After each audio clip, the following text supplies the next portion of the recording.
வணக்கம். இன்றைய பதிவில் ஒரு எளிமையான பரிகாரம். இந்த பரிகாரம் நமக்கு பணவரவுல இருக்கக்கூடிய தடைகளை நீக்கி, நிறைய பணவரவும், மகிழ்ச்சியும் கொடுக்கக்கூடிய ஒரு பரிகாரம். பார்க்கலாம் வாங்க.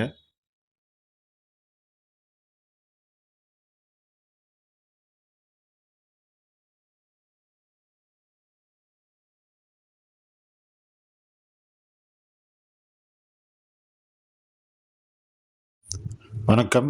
முதல்ல ஒரு தட்டு எடுத்துட்டு, அது மேல கொஞ்சம் உப்ப வச்சு நல்லா பரப்பி விட்டுட்டு, அது மேல ஒரு எலுமிச்சம்பழத்த எடுத்து 4 துண்டா, அதாவது 4 துண்டுங்கிறது ஃபுல்லா வெட்டாம 4 துண்டு அப்படியே ஒண்ணு லைட்டா அதில கொஞ்சம் கேப் இருக்கணும்.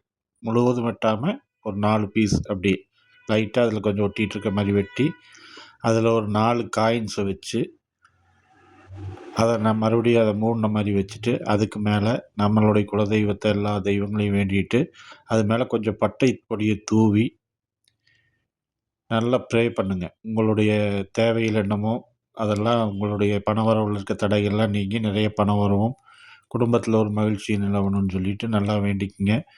வேண்டிட்டு அந்த தட்ட ஒரு நாள் ஃபுல்லா உங்க வீட்ல பூஜை அறையிலயோ, உங்க ரூம்லயோ ஏதாவது ஒரு ரூம்ல வச்சுட்டு,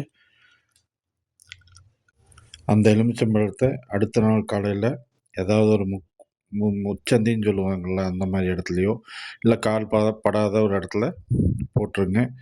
அந்த காயின்ஸ ஏதாவது ஒரு கோயில் உண்டியல்ல போட்டுருங்க.